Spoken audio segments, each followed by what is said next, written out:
Hey guys, so chapter 6 here is about roots. Roots are basically fractional exponents, okay? So the one that you guys are already pretty familiar with, I would assume, is a square root function, right? Square root function is obviously a solution to an equation, x squared equals b. So it's kind of the opposite process of squaring something, right? We know that square roots only exist for positive numbers, okay? So remember there's only positive numbers, and each one has two square roots, each positive number.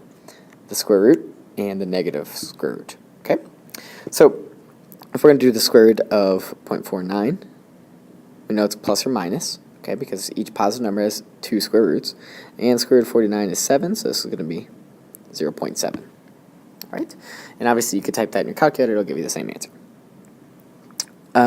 The cube root, right, is also a little bit similar, right? The only difference is it's going to be the opposite kind of cubing something.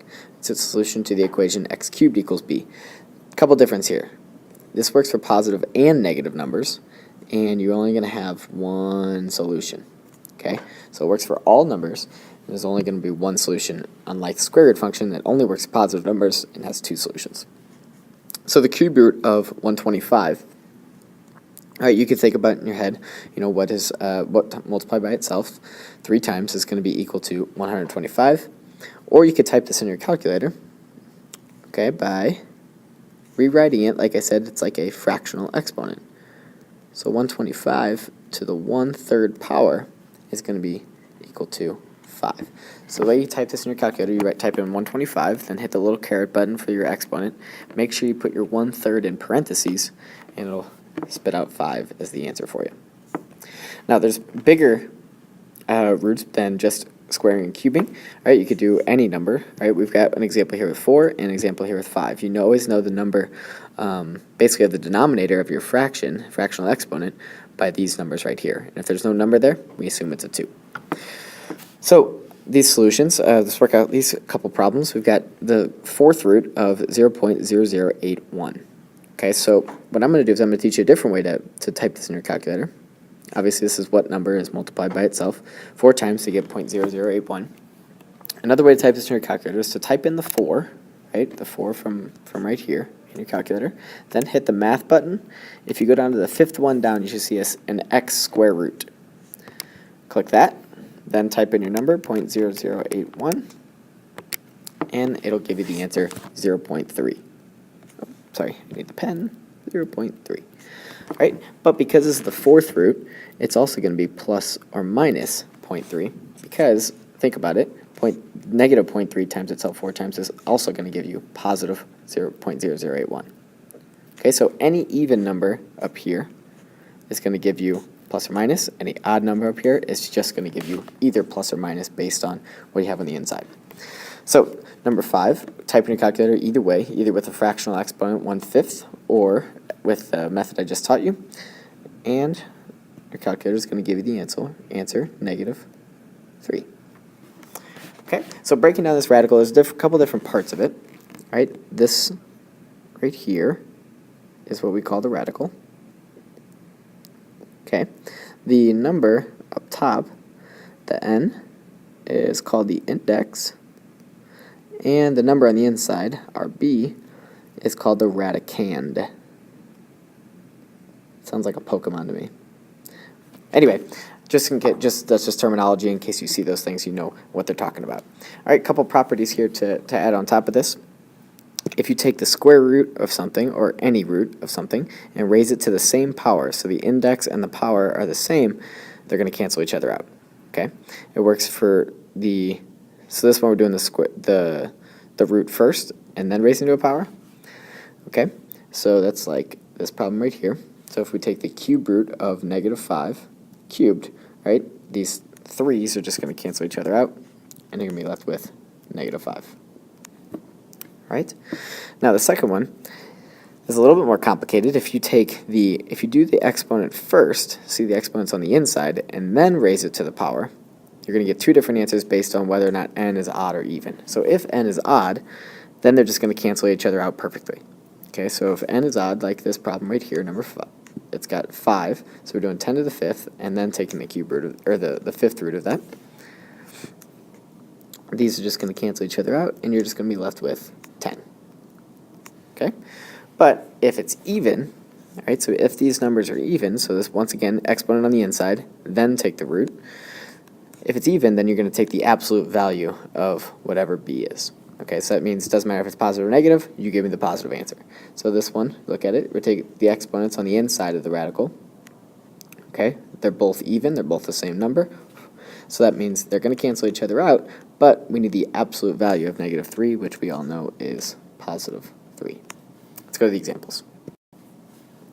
So we're just going to solve these simple, very simple equations, give all the solutions for x. Okay, so if x squared equals 0.49, remember I said that the roots are basically the opposites of using exponents. So you take the square root of both sides to get rid of the square to get x by itself.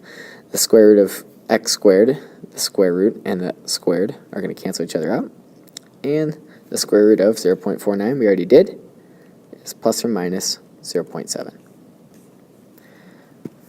Now, 3x squared, right, we have to do order of operations, okay? So remember, you can't take the square root first because then our 3 is going to be inside that square root. That's going to really mess you up.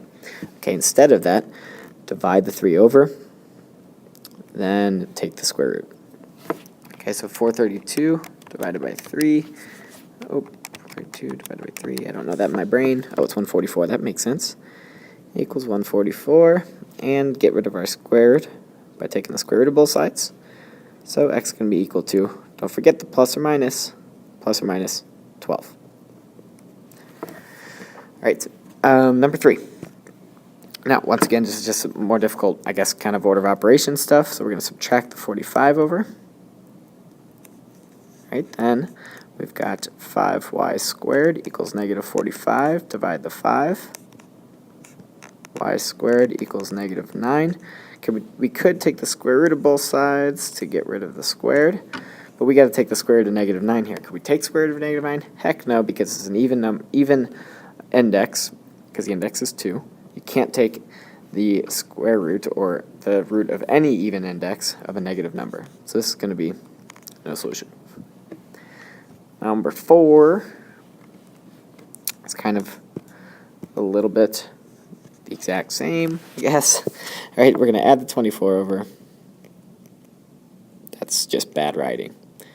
All right, so 4z squared equals 24. Divide by 4. Z squared equals 6.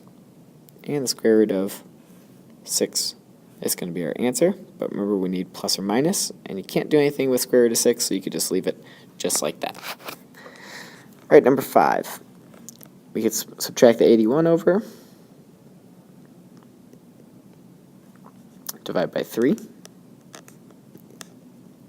Be left with x cubed equals negative 27. Now, can we take the cube root of negative 27? Yes, you can, because it's an odd index. 3 is an odd index. Because you have an odd index, you could take the root of a negative. So, negative 3 times negative 3 times negative 3 is negative 27. So the answer is negative 3. All right, and the last problem here for this section is working out negative square root of 2 minus k squared equals 2k minus 2. So remember, those properties we talked about, we've got, this is blank, so we assume it's a 2. So since that's a 2, and we've got a 2 on the inside, okay, remember if it's even, we have to take the absolute value. So we'll have to keep that in mind when we get to that point. First, we got to get rid of this negative so we don't have to deal with it. All right, so it's divide both sides by negative 1. We'll have square root of 2 minus k squared equals 2 minus 2k. Okay, we divide both sides by negative 1, or multiply by negative 1. All right, now we can get rid of these, but remember, we need the absolute value on the inside. So we've got the absolute value of 2 minus k equals 2 minus 2k. All right, so this is a good little practice from all the way back in Chapter 2 when we did the absolute value equations. How do you solve them? Remember, you need to split it into two equations. We have 2 minus k equals 2 minus 2k, or 2 minus k equals negative 2 minus 2k. Right? It's got to either be equal to positive or negative. So We could solve both of these equations. We'll add the 2k over, subtract the 2 over, and we're going to get k equals 0. Or, on this one, we're going to distribute this negative. Okay, so that's going to become a negative, that's going to become a positive. So we can add this k over, so add that 2 over, we'll have 4 equals 3k, and k equals 4/3. So there's two answers to this problem, k equals 0 or k equals 4/3. That's it for that chapter, or that section.